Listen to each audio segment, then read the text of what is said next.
Selamat pagi, jemaat yang terkasih dalam Tuhan Yesus. Sebelum kita memulai ibadah pada pagi hari ini, saya akan membacakan terlebih dahulu Warta Jemaat Minggu 18 April 2021. Rapat rutin Majelis GKJ Maguwoharjo akan mengadakan rapat rutin majelis pada hari Jumat 23 April 2021 pukul 18 waktu Indonesia Barat bertempat di gedung gereja. Apabila ada warga yang berkepentingan dengan sidang tersebut, dapat menghubungi majelis wilayah atau berkirim surat ke kantor gereja. Baptis anak. Pelayanan sakramen baptis anak atas diri Gravino Ecclesia Brito Wicaksono, putra Bapak Andrian Toko Tito Wicaksono dan Ibu Kristina Fitra Destiarini wilayah 2 akan dilayangkan dalam ibadah Minggu 25 April 2021 pukul 8 waktu Indonesia Barat. Mohon perhatian dan dukungan doa seluruh warga GKJ Maguwoharjo. Atestasi. Majelis GKJ Maguwoharjo telah menerima surat atestasi dari GKJ Ngondokusuman atas nama Saudara Kurnia Setiawan, putra Bapak Sulistyo Murti Kusumo, wilayah 5, yang beralamat di Jalan Wijaya Kusuma 1 RT 7 RW 21 Pokoh Baru Wedo Martani masuk wilayah 5. Mohon perhatian dan dukungan doa seluruh warga GKJ Maguwoharjo. Selanjutnya ibadah saya serahkan ke liturgus. Shalom, jemaat Tuhan, kekasih-kekasih Kristus, dimanapun saudara berada. Sebelum kita masuk lebih dalam ke dalam ibadah kita, kami persilahkan saat hening untuk jemaat Tuhan.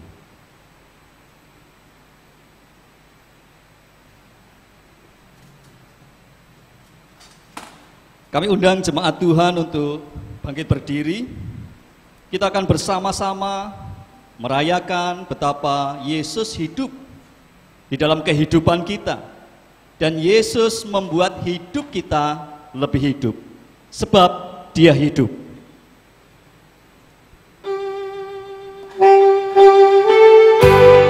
Haleluya.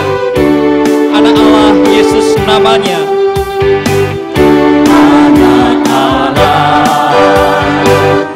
Yesus namanya menyembuhkan, menyucikan, bahkan mati tebus dosaku. Haleluya.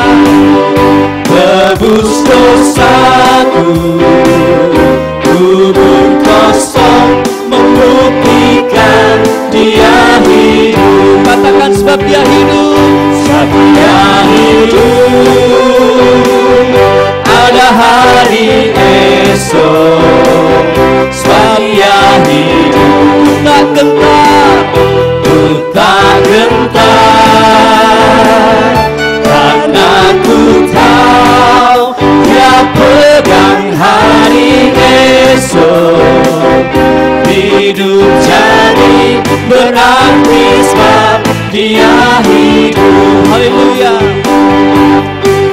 Yesus sudah hidup untuk saudara dan saya. Yesus Kristus juru selamatku. Yesus Kristus juru selamatku. Kau rajaku, Kau Tuhanku. Kau telah bangkit, hidup selamanya, hidup selamanya. atas bumi sebagai raja. Sebab Dia hidup, Sebab Dia hidup, haleluya. ada hari esok. Katakan sebab Dia hidup, Sebab Dia hidup, ku tak gentar, karena ku tahu Dia pegang hari esok. Hidup jadi berarti sebab Dia hidup. Hidup jadi berarti sebab Dia hidup.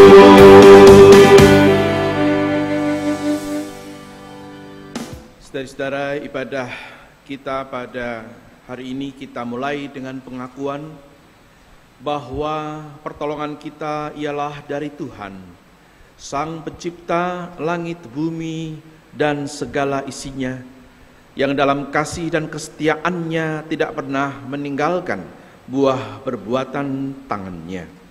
Kiranya turunlah atas saudara dan saudara kasih karunia, rahmat dan damai sejahtera di dalam nama Allah Tritunggal, Bapa dan Putra dan Roh Kudus. Amin.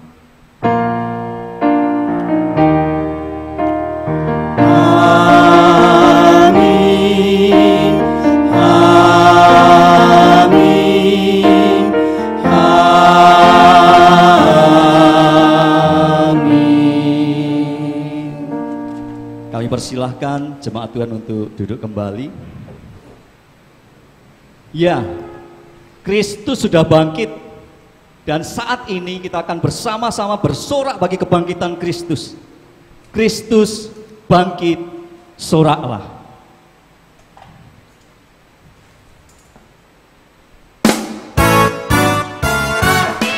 Haleluya. Dia telah bangkit bagi saudara dan saya. Kita bersorak, haleluya. Kristus bangkit, soraklah. Haleluya. Bumi surga bergema. Haleluya. Berwawasan bersyukur. Haleluya. Muliakan Tuhanmu. Haleluya. Haleluya. Karya kasih-Nya genap bagi kita. Karya kasih-Nya genap. Haleluya. Kemenangannya tetap. Haleluya. Surya selamat jadi terang. Haleluya. Takkan lagi terdengar. Haleluya.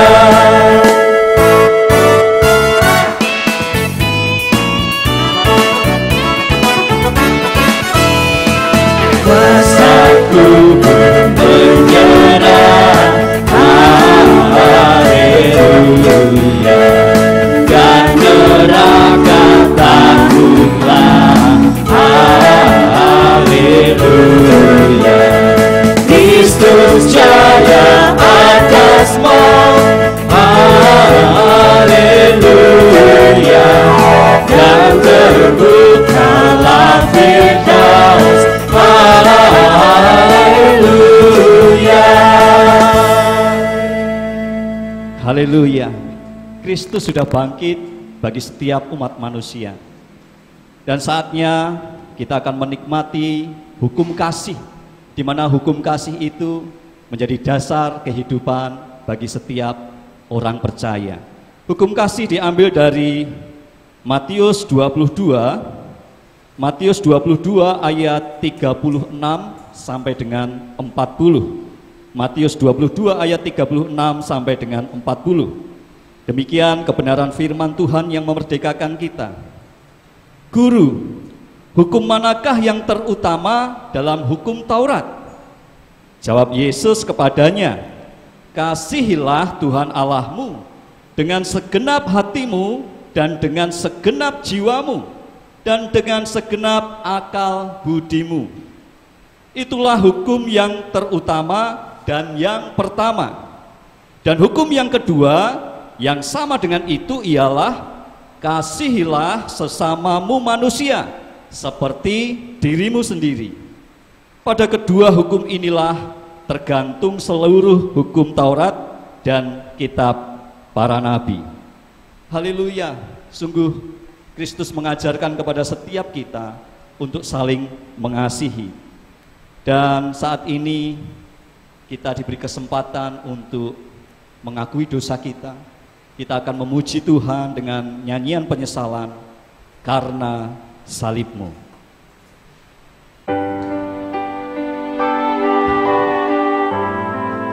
Haleluya. Karena salib-Mu kami dimerdekakan Tuhan. Hanya Kau Tuhan di hidupku, Kau berikan hidup yang baru. Darah-Mu menyucikan, pulihkan hatiku. Kunyatakan Kaulah segalanya. Engkaulah sumber pengharapan. Engkaulah sumber pengharapan. Kuasa-Mu sanggup menyembuhkan. Jiwaku pun berserah hanya kepadamu. Yesus, Kaulah segalanya. Karena salib-Mu ku hidup, karena salib-Mu ku menang. Engkau yang berkuasa sanggup untuk melakukan mujizat-Mu di hidupku.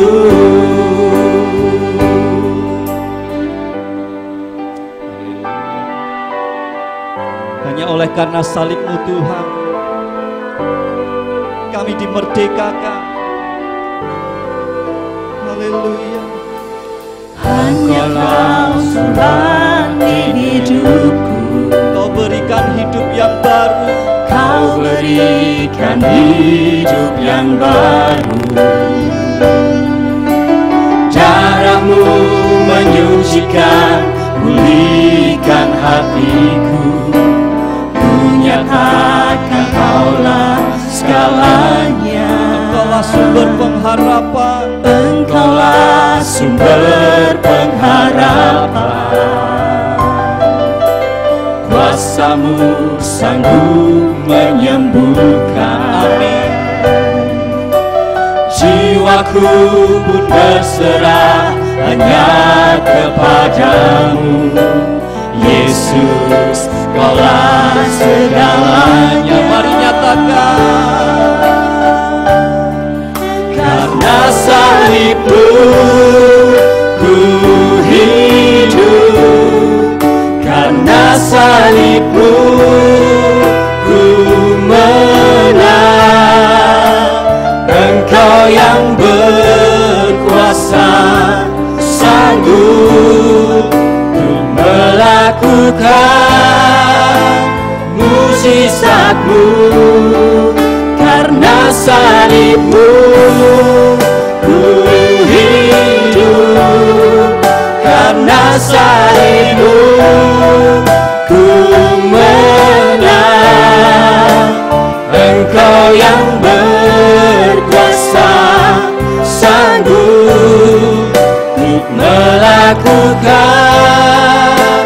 mujizat-Mu di hidupku. Untuk melakukan mujizat-Mu di hidupku.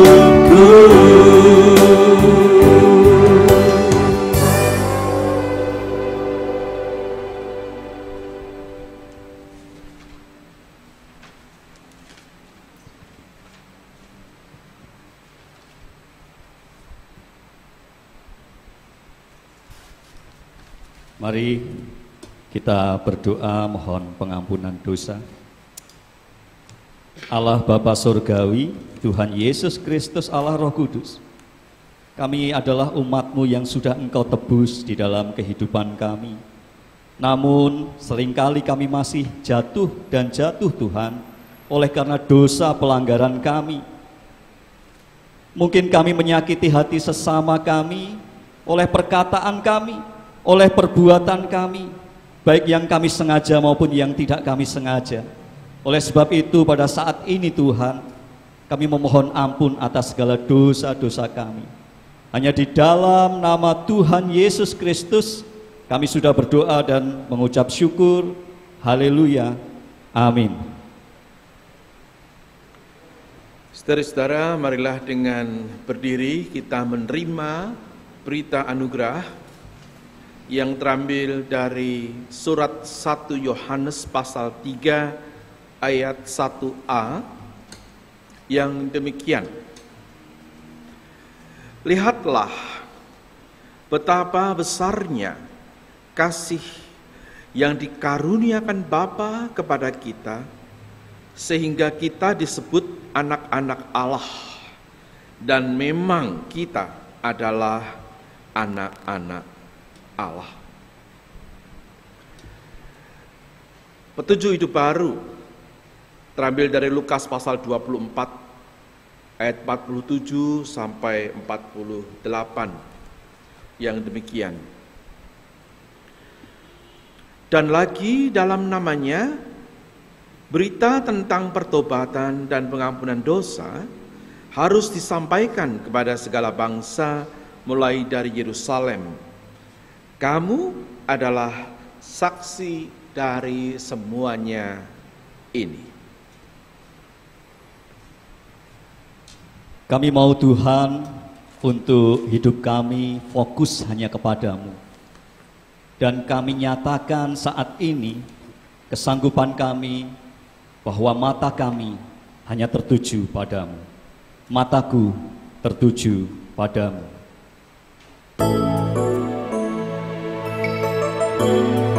Mampukan kami Tuhan untuk senantiasa melihat kebaikan-Mu Tuhan. Mataku tertuju padamu,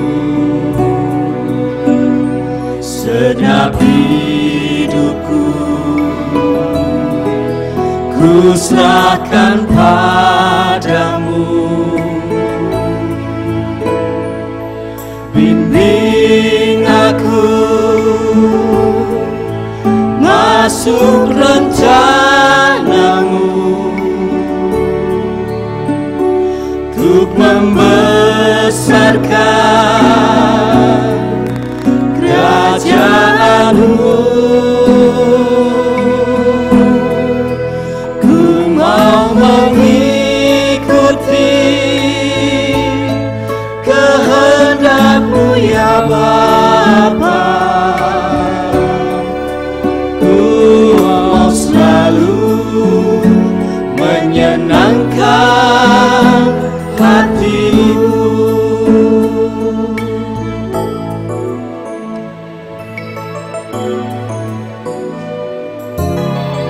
Kami mau senantiasa tertuju padamu Tuhan.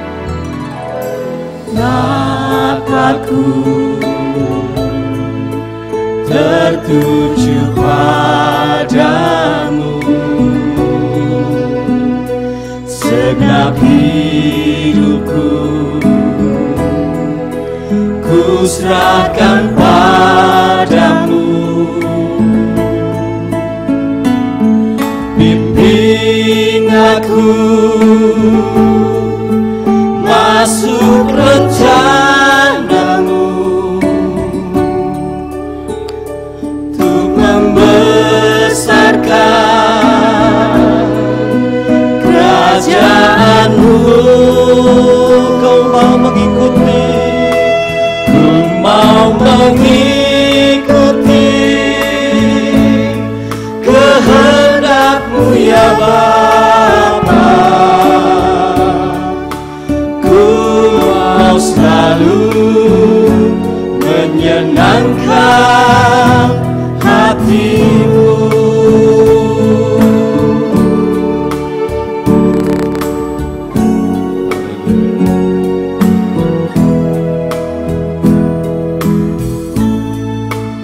Kami persilahkan jemaat untuk duduk kembali. Saudara-saudara, marilah kita membawakan doa-doa syafaat kita. Marilah berdoa. Ya Tuhan, di tengah syukur kami atas kesehatan yang Tuhan beri, sehingga kami menjadi sebagaimana kami saat ini, dapat beribadah dengan badan yang sehat dan segar. Kami mengingat saudara-saudara kami yang sedang sakit. Kami mohon Tuhan berkenan memberikan rahmat, berkat kesembuhan dan pemeliharaan pada mereka yang sakit, dan juga berkat pengalaman rohani, supaya dalam masa sakit itu, saudara-saudara kami ini justru memiliki pengalaman yang spesial dengan Tuhan yang hadir, yang menyapa mereka, menguatkan mereka, dan dialami secara khusus justru ketika mereka mengalami masa-masa yang tidak mudah. Doa kami untuk Ibu Estu Wijayanti, Bapak Fajar Yuswanto, Ibu Sunartini Santoso Widodo, Bapak Herlambang, Ibu Magdalena Dwi Kartika, Bapak Sukiman, Ibu Suhadi, Pendeta Emeritus Purwadi, dan anak Octavianus Samuel Kusuma. Mohon Tuhan berkenan melimpahkan rahmat dan pertolongan.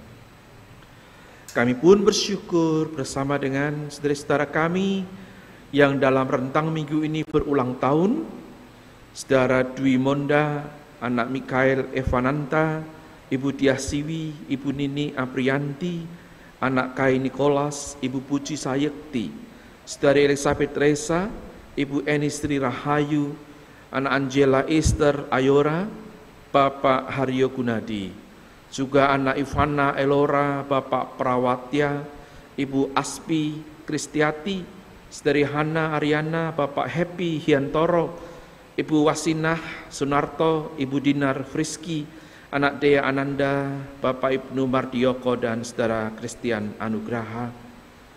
Mohon Tuhan berkenan melimpahkan rahmat, pendalaman hidup, dan kemampuan untuk bersyukur atas realitas hidup yang dialami dan ulang tahun yang Tuhan anugerahkan, agar hidup saudara-saudara kami dijalani lebih dengan penuh syukur, lebih gembira, lebih bersukacita, lebih mendalam, karena menyadari kebaikan Allah yang berlimpah begitu rupa.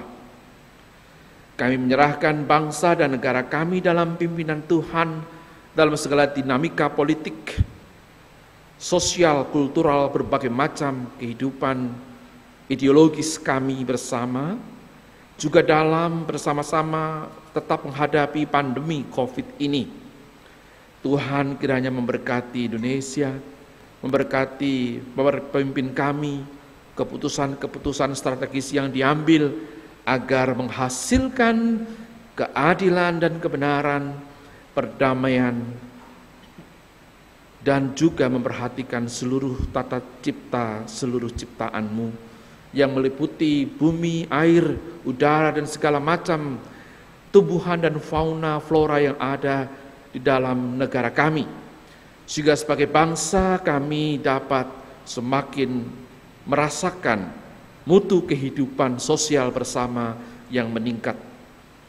Kami mendoakan ya Tuhan untuk gereja kami, GKJ Maguharjo, dalam segala program, karya pastoral, segala macam layanan diakonal, pengajaran, berbagai macam persekutuan. Engkau adalah Tuhan gereja, kiranya Engkau memberkati jemaat ini agar semakin bertumbuh dan berbuah bagi kemuliaan Allah. Inilah doa syafaat kami yang kami naikkan di dalam nama-Mu Tuhan kami, Yesus Kristus, Raja Gereja. Amin.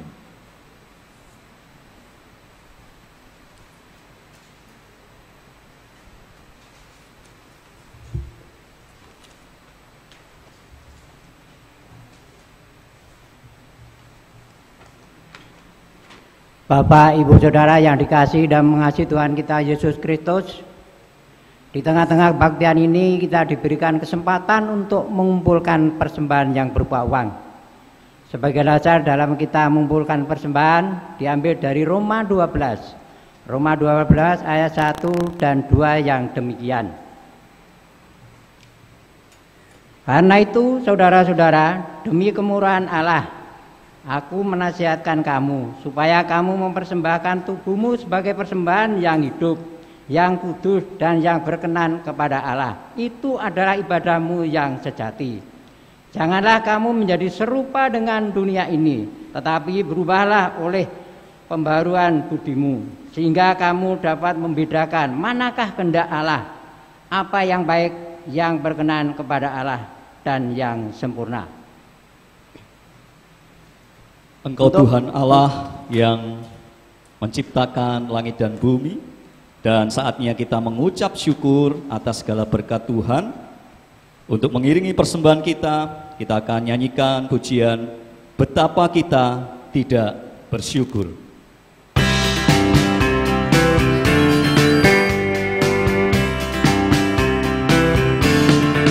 Betapa kita tidak bersyukur, bertanah air kaya dan subur, lautnya luas, gunungnya megah, menghijau padang, bukit dan lembah. Itu semua berkat karunia Allah yang agung maha kuasa. Itu semua berkat karunia Allah yang agung maha kuasa.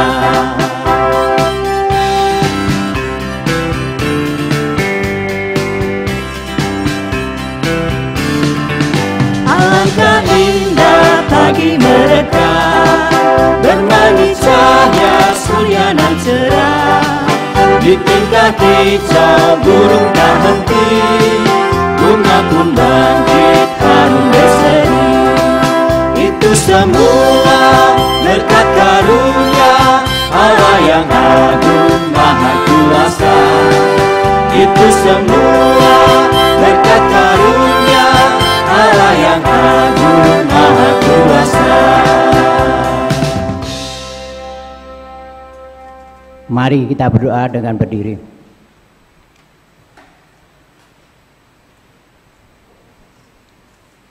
Bapa di surga, di dalam Tuhan kami Yesus Kristus kami berdoa. Di tengah-tengah kebaktian ini Tuhan, kami mengumpulkan persembahan, baik persembahan mingguan, bulanan, ucap syukur dan lain-lain. Kami mohon Engkau berkati, Engkau sucikan Tuhan, sehingga berguna untuk pelayanan jemaat-Mu Tuhan, khususnya di GKJ Maguwarjo ini, sehingga nama-Mu semakin dimuliakan. Tuhan, selanjutnya kami akan mendengarkan firman-Mu Tuhan lewat Bapak Pendeta Daniel Listio Budi. Engkau berkati, Engkau tuntun, sehingga apa yang disampaikan seturut dengan kehendak-Mu. Demikian juga Tuhan, kami satu persatu Engkau tuntun, sehingga kami dapat mengikuti, memahami, mengerti, demikian juga dapat melaksanakan dalam kehidupan kami hari lepas hari dengan baik dan benar. Tuhan, semua yang kami mohon di dalam nama Tuhan Yesus Kristus, kami mohon mengucap syukur dan terima kasih. Amin. Silakan duduk kembali. Saudara-saudara yang terkasih, marilah kita membuka Alkitab kita dalam Injil Lukas pasal 24 ayat 36b sampai ayat yang ke-48. Damai sejahtera bagi kamu. Mereka terkejut dan takut dan menyangka bahwa mereka melihat hantu. Akan tetapi ia berkata kepada mereka, "Mengapa kamu terkejut dan apa sebabnya timbul keraguan-raguan di dalam hati kamu. Lihatlah tanganku dan kakiku, aku sendirilah ini. Rapalah aku dan lihatlah, karena hantu tidak ada daging dan tulangnya seperti yang kamu lihat ada padaku. Sambil berkata demikian, ia memperlihatkan tangan dan kakinya kepada mereka. Dan ketika mereka belum percaya karena girangnya dan masih heran, berkatalah ia kepada mereka, "Adakah padamu makanan di sini?" Lalu mereka memberikan kepadanya sepotong ikan goreng. Ia mengambilnya dan memakannya di depan mata mereka. Ia berkata kepada mereka, "Inilah perkataanku yang telah kukatakan kepadamu ketika aku masih bersama-sama dengan kamu, yakni bahwa harus digenapi semua yang ada tertulis tentang aku dalam Taurat Musa dan kitab nabi-nabi dan kitab Mazmur." Lalu ia membuka pikiran mereka sehingga mereka mengerti kitab suci. Katanya kepada mereka, "Ada tertulis demikian, Mesias harus menderita dan bangkit dari antara orang mati pada hari yang ketiga. Dan lagi dalam namanya berita tentang pertobatan dan pengampunan dosa harus disampaikan kepada segala bangsa mulai dari Yerusalem. Kamu adalah saksi dari semuanya ini." Demikianlah sabda Tuhan. Yang berbahagia ialah mereka yang mendengar dan melakukan firman Tuhan dalam hidupnya sehari-hari. Haleluya. Haleluya, haleluya, haleluya.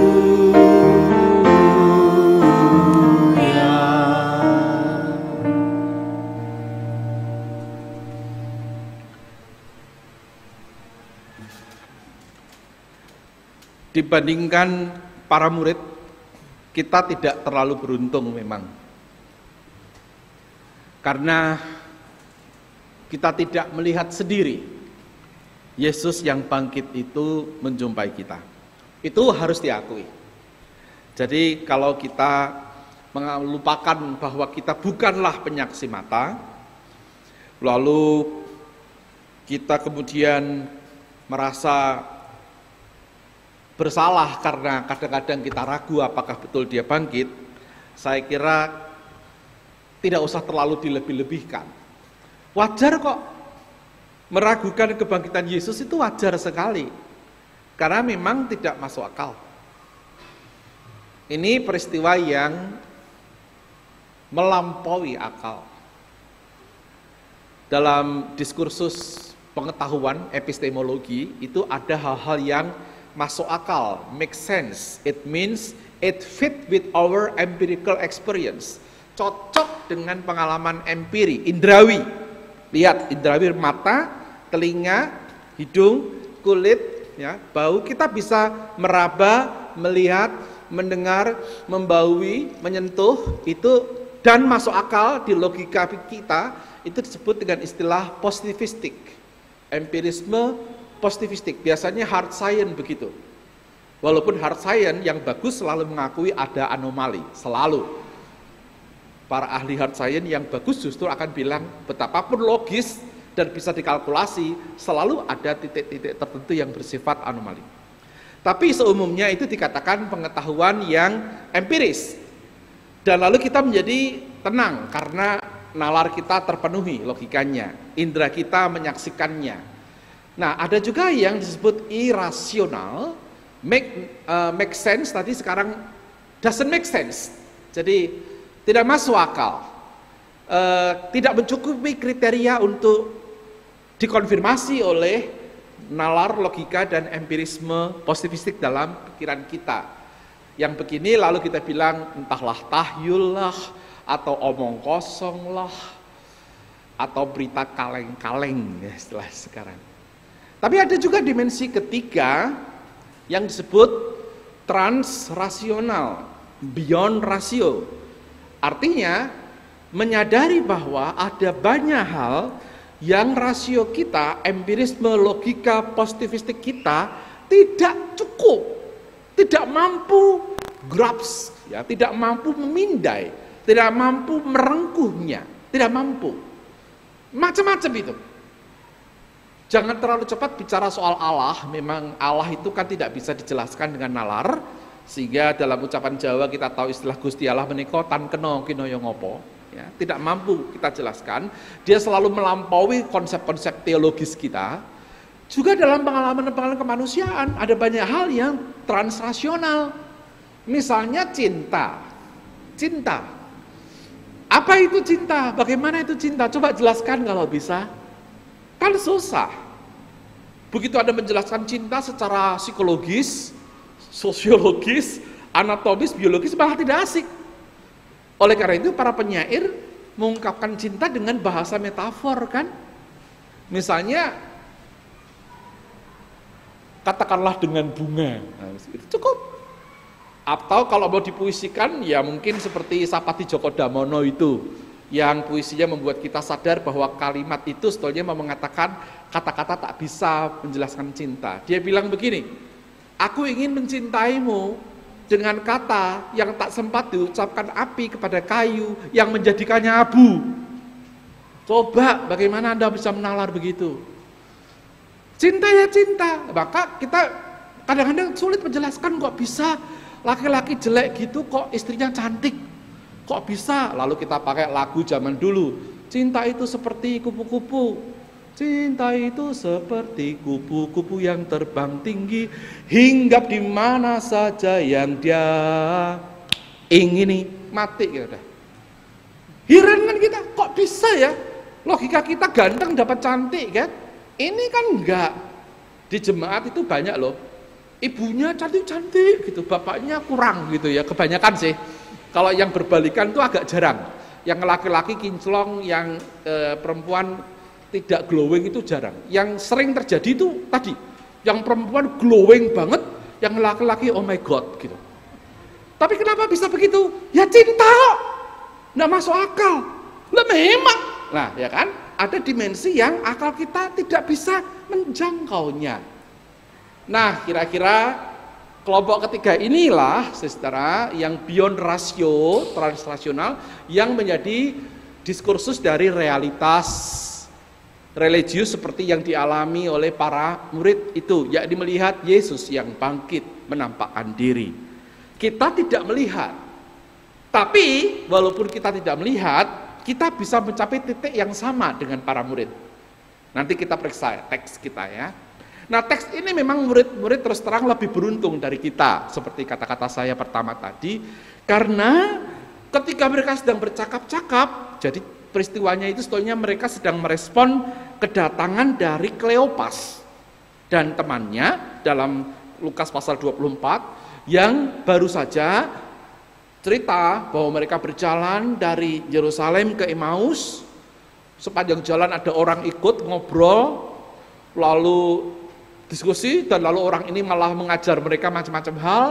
Sampai di Emmaus sana disuruh tinggal bersama mereka sebentar, lalu mereka makan, orang itu memecah roti, dan lalu nampaklah oleh Kleopas dan temannya bahwa itu Tuhan, tapi dia hilang. Lalu Kleopas segera kembali ke Yerusalem, itu berarti 11 km, 7 mil itu 11,6 km bersama dengan temannya. Lalu mereka menceritakan itu, ya kan? Kata mereka, bukankah hati kita berkobar-kobar gitu. Lalu ketemu para murid. Nah, ketika mereka sedang bercakap-cakap, ayat 36 dikatakan Yesus tiba-tiba berdiri. Kalau bahasa Jawa itu ya mak beduduk gitu kira-kira ya. Tiba-tiba berdiri di tengah-tengah mereka dan berkata, damai sejahtera bagi kamu. Kalau teksnya sih pakai bahasa Yunani, eirene humin. Tapi dalam percakapan waktu itu saya kira Yesus menggunakan bahasa Aram yang dekat dengan bahasa Ibrani, yang kira-kira akan berbunyi Shalom Aleichem. Kira-kira begitu ya, cuman lalu ditransliterasi dalam bahasa Yunani, Lukas inilah eirene itu Shalom sama humin bagimu. Nah, mereka terkejut dan takut. Dikatakan terkejut dan takut karena merasa melihat hantu. Nah, teks aslinya itu melihat roh. dipakai kata pneuma. Ya, jadi bukan manusia yang dilihat gitu loh. Ghost ya. Ghost bisa arwah, bisa hantu, bisa roh, dan sini terjemahkan hantu. Tapi cepat Yesus paham. Wah, ini kaget kabeh iki. Lalu ditolong. Nah, ini enaknya para murid kan ditolong sendiri oleh Tuhan. Mengapa kamu terkejut dan mengapa timbul keraguan-raguan dalam hati kamu? Nah, saya periksa bahasa aslinya, saudara. Kata keraguan-raguan itu sebetulnya lebih gini. Mengapa kamu bertanya-tanya apa ini benar gitu. Mengapa dalam hatimu kamu bertanya-tanya apa ini benar? Dialogismos kata yang dipakai. Kemudian segera Yesus maju lagi dengan alat bantu yang lain. Aku sendirilah ini. Nih, rabalah.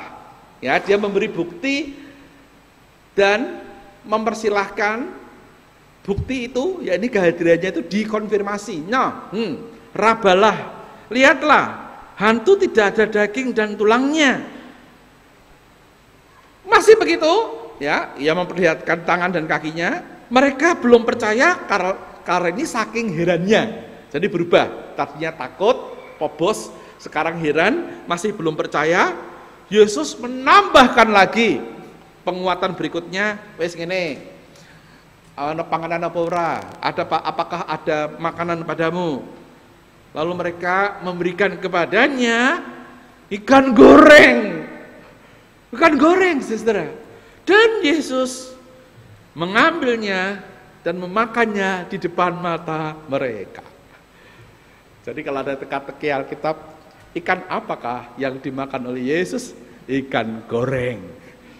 Dan setiap kali Anda makan ikan goreng, mungkin nanti habis ini makan ikan goreng, ingat, ikan yang digoreng itulah yang juga dimakan Tuhan. Nah, jenis ikannya kita nggak tahu apa, pokoknya digoreng gitu aja. Dimakan.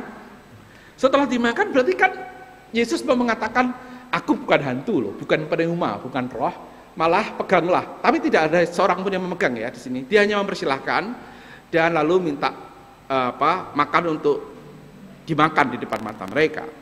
Kemudian Yesus mengajar macam-macam hal tentang dirinya dalam seluruh kitab suci. Lalu dikatakan ia membuka pikiran mereka, ayat 45, sehingga mereka mengerti. Nah, kata yang dipakai itu dienoigo. Dienoigo itu membuka secara utuh, komplit.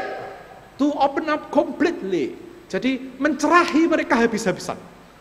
Menyadarkan mereka bahwa kitab suci yang kamu dengar itu, yang kamu baca itu ngomong tentang bahwa aku adalah ia yang harus menderita dan bangkit, dibunuh dan bangkit dari antara orang mati.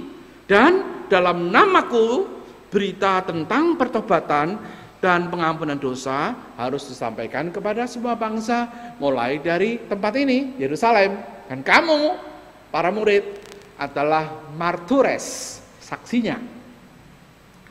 Ceritanya begitu toh, saudara. Nah, di sini kita melihat suatu upaya pastoral dari Tuhan, sehingga para murid dari takut mendengar cerita Kleopas, masih mungkin dakyo, Yesus muncul, mak beduduk tadi itu, Shalom Aleichem itu, ya, Irene Humin, mereka takut. Yesus menolong mereka tahap demi tahap, sehingga mereka kemudian menjadi gembira karena percaya dan masih saking senengnya, tapi nggak yakin gitu ya. Jadi percaya, nggak percaya gitulah kira-kira. Tapi gembira, tidak lagi takut, dikuatkan terus oleh Yesus dengan makanan yang dia makan sambil diajar. Jadi ini paket komplit nih, komplit. Hadir pertama, lalu menyapa, mempersilahkan dicek, minta bukti empiris yang bisa mereka lihat bahwa dia bukan roh, lalu mengajarkan mereka supaya tahu makna dari semuanya. Dan setelah itu ada rumusan teologis, Mesias harus mati, menderita, bangkit pada hari ketiga, dan berita tentang pengampunan dosa dan pertobatan harus disampaikan ke seluruh dunia. Lalu dikasih tugas, kamu saksinya, komplit. kita tidak seberuntung para murid. Maka diskusi tentang kebangkitan Yesus itu kan ramai. Kapan-kapan kalau perlu kita bisa buat itu diskusi mengenai sanggahan, ya, secara teologis loh ini, sanggah menyanggah antara pendapat yang mau membuktikan Yesus tidak bangkit dan Yesus yang bangkit. Itu ramai, banyak juga di YouTube. Tapi bukan untuk khotbah hari ini. Khotbah hari ini mau mengatakan bahwa para murid mengalami paket komplit layanan pastoral dari Yesus yang bangkit, sehingga mereka dari takut menjadi heran lalu menjadi bersukacita, dan lalu paham, lalu mendapat tugas untuk menjadi saksi. Saudara-saudara yang terkasih, kita tidak seberuntung mereka, tetapi kita bisa tiba di titik yang sama. Titik apa itu? Bahwa kita juga dipanggil untuk mengalami eirene humin, mengalami damai sejahtera, dan mengalami Tuhan yang hadir dan bangkit bagi kita, walaupun tak kita lihat dengan nalar, dengan indera kita, tapi kita mengalami karyanya yang menghadirkan kepada kita pemberian anugerah, tobat yang direspon oleh anugerah, dan kemudian tobat yang direspon oleh anugerah Allah itu membuat kita mengalami pengampunan dosa. Kita mengalami itu. Nah, jika kita dalam hidup kita ini walaupun tidak melihat Tuhan secara nalar mata, tapi mengalami itu, mengalami eirene humin, damai sejahtera, mengalami gejolak dari takut mempertanyakan Dia sampai mantep, mengalami bahwa hidup kita itu rasanya sungguh-sungguh bisa dibuat menjadi baru oleh karena rahmat Allah, bahwa kita memiliki pengalaman tobat itu metanoia, perubahan pikiran, dan kita lalu mengalami perasaan dibersihkan. Berarti kita mengalami yang sama. Bedanya hanya satu aja, kita gak lihat pakai mata, itu aja. Tapi pengalaman batinnya persis. Kita mengalami yang disebut damai sejahtera. Nah, kalau kita word study, ya, studi tentang kata ini, ada ahli yang melakukan namanya Perry Yoder. Dia mengatakan ada 3 dimensi dari kata eirene atau shalom, itu tergantung bahasa apa yang dipakai. Dimensi pertama dari kata eirene, shalom, damai sejahtera, adalah dimensi yang bersifat fisikal material. Jadi shalom atau eirene itu dialami kalau keadaannya tidak ada perang, tidak ada kelaparan, pokoknya baik-baik, panen melimpah, itu disebut shalom. Kalau perang, panen gagal, itu bukan shalom. Dimensi yang pertama. Dimensi yang kedua, yang paling banyak dalam Alkitab adalah dimensi relasional. Relasional itu relasi yang buruk dipulihkan, musuh didamaikan, jauh dalam hati didekatkan, keberdosaan, rasa bersalah diampuni, direstorasi. Nah, itu paling banyak. Dimensi ketiga bersifat moral, etikal. Nah, dimensi ketiga ini paling sedikit menurut Perry Yoder. Apapun itu, saudara, ketika Yesus hadir dalam perikop kita, yang jelas terjadi adalah adanya perubahan dalam diri para murid. Kalau itu kita pakai, gampang kok. Yesus bangkit atau tidak, walaupun tidak kita lihat pakai mata, tapi kita alami atau tidak dalam hati adalah jika ada perubahan dalam hidup kita. Perubahan, kalau tidak ada perubahan, maka jangan-jangan memang kita belum mengalami Ia yang bangkit. Baru teori tentang Dia yang bangkit. Baru teologi tentang Kristus yang bangkit. Belum sampai menjadi spiritualitas. Belum menjadi realitas batiniah. Baru menjadi nalar, tata gereja, ajaran.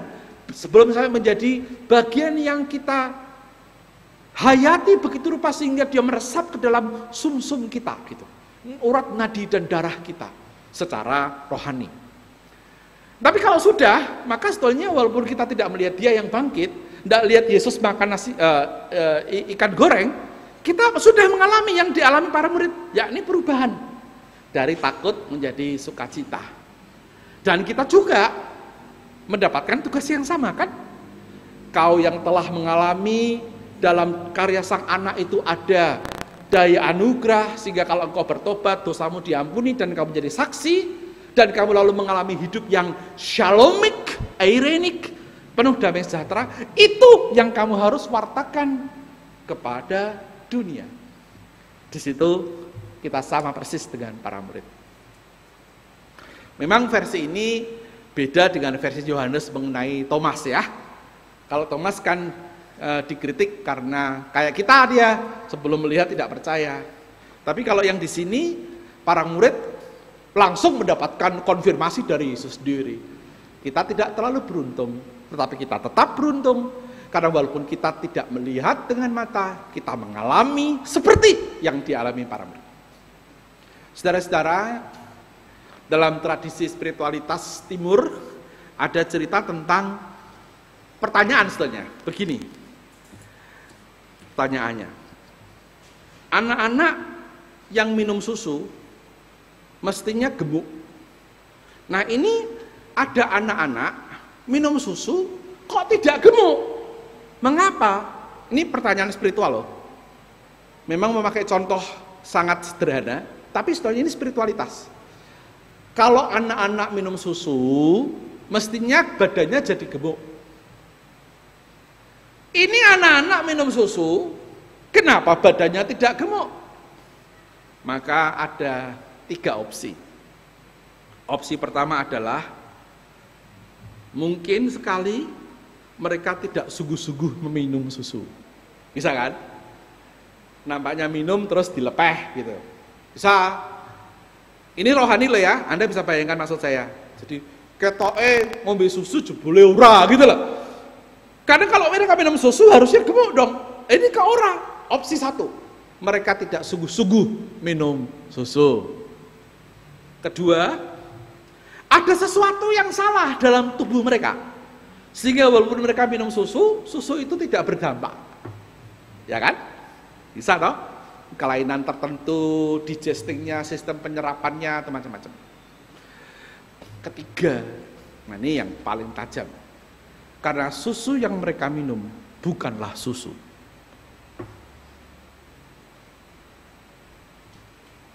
Kita yang mana? Kalau Kristus bangkit dan menawarkan eirene, menawarkan pada kita pengampunan dosa bagi kita yang bertobat dan menjadikan kita saksi, kok ternyata kagak jalan dalam hidup Kristen? Yang mana ini apa yang terjadi?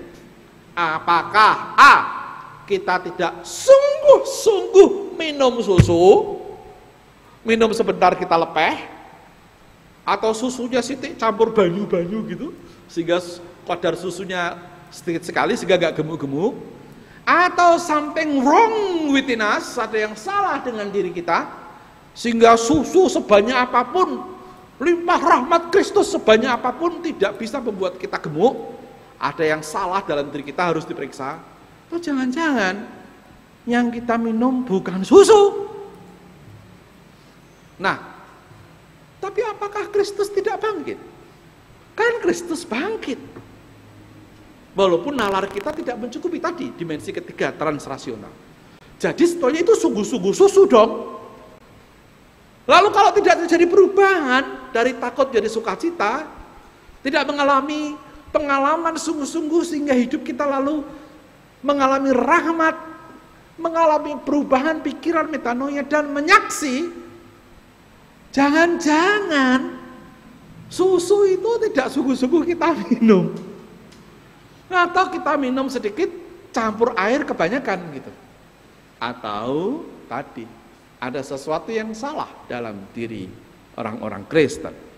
Sehingga walaupun susunya asli, murni, tetap kurus kering, tanpa perubahan apapun. Maka kita harus mencari apa yang menyebabkan susu itu tidak membuat diri kita menjadi gemuk. Ini bahasa metafor saya untuk menolong kita semua memeriksa. Kita memang sekali lagi tidak seberuntung para murid, berkali-kali saya katakan. Kita tidak penyaksi mata, tetapi toh kita bisa mengalami yang sama. Apa itu? kehadiran Yesus mengubahkan, mendatangkan shalom, mendatangkan erene. Kita mengalami hidup tobat, pengampunan dosa. Kita mengalami kebenaran teologis tentang Kristus yang mati menjadi Mesias bagi dunia ini. Dan lalu mestinya Anda dan saya hidupnya berubah sehingga menjadi saksi. Itu otomatis itu. Karena mengalami kok. Kecuali Anda etok-etok mengalami Gusti Yesus padahal dereng nate. Nah, kalau gitu ya sebanyak apapun susu yang Anda minum tidak akan membuat Anda bau susu. Atau gemuk, orang lain bisa melihat bahwa Anda berubah. Saudara-saudara yang terkasih, dunia sulit diyakinkan dengan teologi kebangkitan Yesus, terus terang saja. Wong orang Kristen aja masih debat kok. Tetapi kalau Anda membuktikan bahwa Anda sungguh-sungguh mengalami kebangkitan Yesus yang tidak masuk akal, malah melampaui akal itu mengubahkan hidup Anda, maka itu jawaban, itu meyakinkan sekali.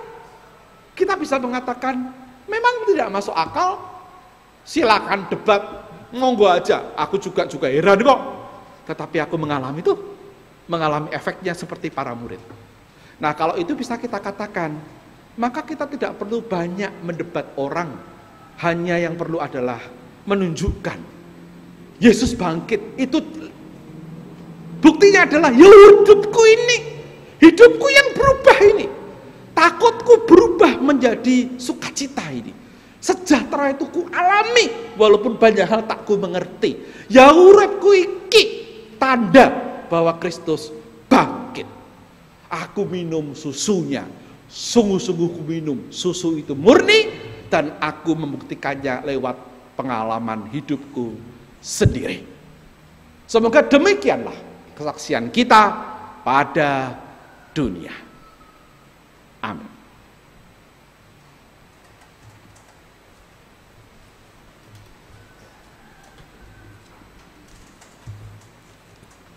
Marilah bersaat teduh sejenak.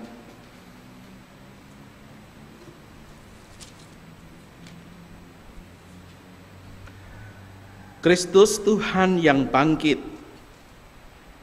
kiranya peristiwa yang Engkau hadirkan dulu pada para rasul dan Kleopas dan temannya boleh kami alami juga dalam hidup kami di tengah-tengah realitas kami sekarang ini. Kristus yang bangkit, berikanlah kami damai-Mu. Gantilah takut kami menjadi sukacita dan ketenangan. Pakailah hidup kami menjadi saksi akan pengalaman rohani yang sudah Engkau hadirkan dalam hidup kami. Kami berdoa di dalam nama-Mu Sang Kristus yang telah mengajarkan doa ini. Bapa kami yang di surga, dikuduskanlah nama-Mu. Datanglah kerajaan-Mu, jadilah kehendak-Mu di bumi seperti di surga. Berikanlah kami pada hari ini makanan kami yang secukupnya, dan ampunilah kami akan kesalahan kami, seperti kami juga mengampuni orang yang bersalah kepada kami. Dan janganlah membawa kami ke dalam pencobaan, tetapi lepaskanlah kami daripada yang jahat, karena Engkaulah yang mempunyai kerajaan dan kuasa dan kemuliaan sampai selama-lamanya. Amin. Yesus Kristus sudah bangkit bagi kita sebagai Tuhan dan Juru Selamat kita.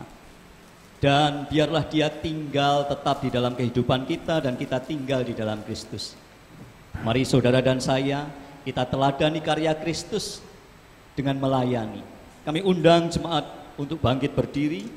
Kita menyanyikan lagu Maukah Kau Jadi Roti.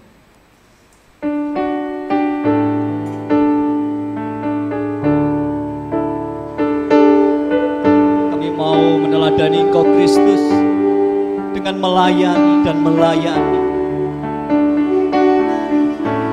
Maukah kau jadi roti?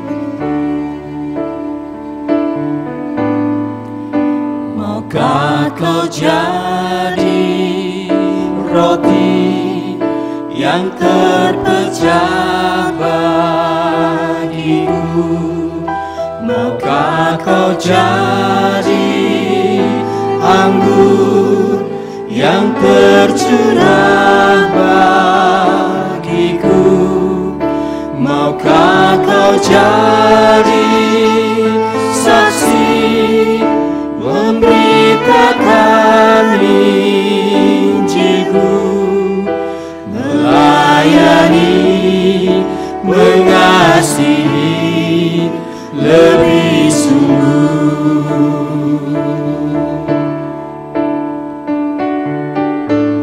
Aku mau jadi roti Tuhan. Aku mau jadi roti yang terpecah bagi sesama kami. Kami mau melayani dan saling melayani Tuhan.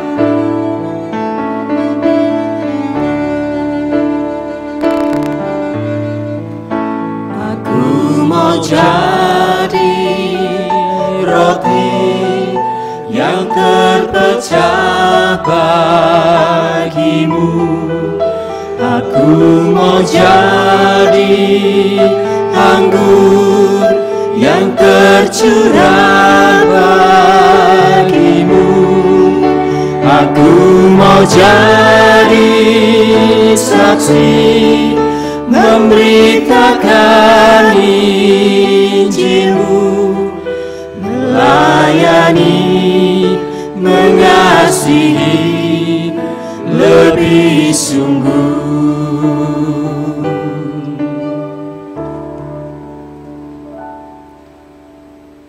Jemaat yang terkasih, dengan sikap sempurna, marilah bersama dengan umat percaya di segala abad dan tempat, kita memperbaharui iman percaya kita dengan mengucapkan pengakuan iman rasuli yang demikian. Aku percaya kepada Allah, Bapa yang Maha Kuasa, Khalik langit dan bumi, dan kepada Yesus Kristus, Anaknya yang tunggal Tuhan kita, yang dikandung daripada Roh Kudus, lahir dari anak darah Maria, yang menderita di bawah pemerintahan Pontius Pilatus, disalibkan, mati dan dikuburkan, turun ke dalam kerajaan maut. Pada hari yang ketiga, bangkit pula dari antara orang mati, naik ke surga, duduk di sebelah kanan Allah, Bapa yang Maha Kuasa, dan akan datang dari sana untuk menghakimi orang yang hidup dan yang mati. Aku percaya kepada Roh Kudus, gereja yang kudus dan am, persekutuan orang kudus, pengampunan dosa, kebangkitan daging, dan hidup yang kekal. Saudara-saudara yang terkasih, marilah kita melanjutkan hidup kita dengan kehidupan yang menyaksikan sejahtera yang Tuhan limpahkan, menyaksikan hidup tobat, menyaksikan hidup penuh syukur karena rahmat Allah dalam Kristus yang bangkit tergelar dan menyapa kita. Lanjutkanlah hidup dan kesaksianmu dan terimalah berkat Tuhan. Tuhan memberkati engkau dan melindungi engkau. Tuhan menyinari engkau dengan wajah-Nya dan memberi engkau kasih karunia.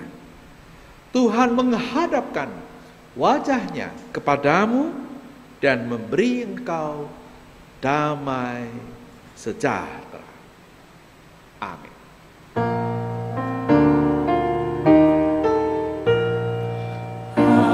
Haleluya, haleluya, haleluya, haleluya, haleluya, amin, amin, amin.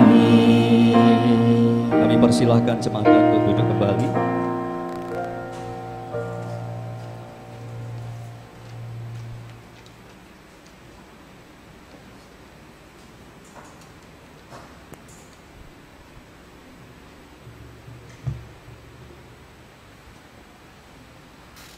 saat teduh bagi kita semua.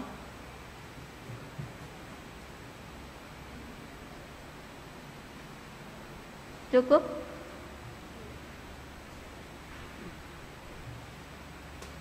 Majelis Gereja mengucapkan terima kasih kepada Bapak Pendeta Daniel Kalistia Budi, PhD, yang telah melayani ibadah pada hari ini, kepada liturgos yang memandu ibadah, organis yang telah mengiringi pujian, song leader yang telah memimpin pujian, petugas PTK, petugas multimedia yang melayani pada hari ini, dan Bapak Ibu saudara-saudari yang telah melayani pada pagi hari ini. Waktu saya serahkan kembali kepada liturgos. Hidup kita sudah ditebus oleh kuasa darah Kristus, dan saatnya kita menyerahkan segenap kehidupan kita sekehendak hati Tuhan. Mari kita undang jemaat Tuhan untuk bangkit berdiri. Kita akan nyatakan suka-sukamu Tuhan. Kita akan pujikan lagu Suka-sukamu Tuhan. Haleluya. Suka-sukamu Tuhan, kami mau Kau pakai seturut kehendak-Mu saja Tuhan. Sungguhlah hidupku telah ditebus oleh kuasa darah yang kudus. Sekarang hidupku bukan milikku lagi. Apapun yang Tuhan mau lakukan, apapun yang Tuhan mau inginkan, asalkan Tuhan ku senang, semua ku relakan, namanya dimuliakan. Katakan suka-sukamu Tuhan. Suka-sukamu Tuhan, suka-sukamu Tuhan, suka-sukamu Tuhan, suka-sukamu Tuhan, suka-sukamu Tuhan. Biar kesukaan hati Tuhan yang terjadi Tuhan, suka-sukamu Tuhan, suka-sukamu Tuhan. Suka-sukamu Tuhan, suka-sukamu Tuhan, suka-sukamu Tuhan, suka-sukamu Tuhan, suka-sukamu Tuhan, suka-sukamu Tuhan, suka-sukamu Tuhan, suka-sukamu Tuhan. Tuhan Yesus memberkati.